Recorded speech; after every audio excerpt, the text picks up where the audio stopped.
Котер babası o tepeden atacak. Ay. Gene olmadı le kızım.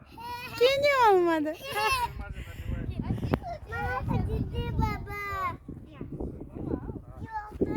Şimdi güzelcik atlar görüyorsunuz. Hana at güzelcik at tatlım.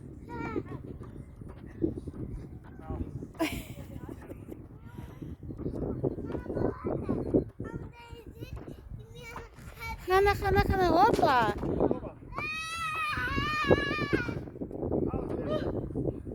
Yavaş. Güzelcik işini ezeceğiniz. Güzelcik ezeceğiniz yavaş.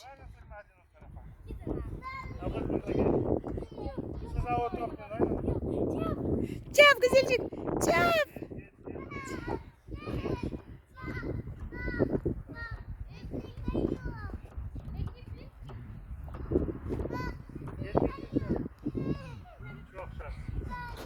Hoppa.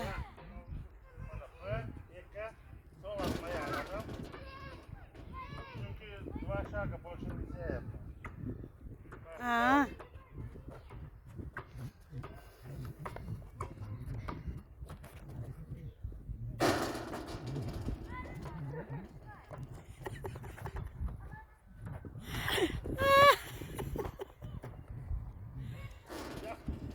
Olmadı.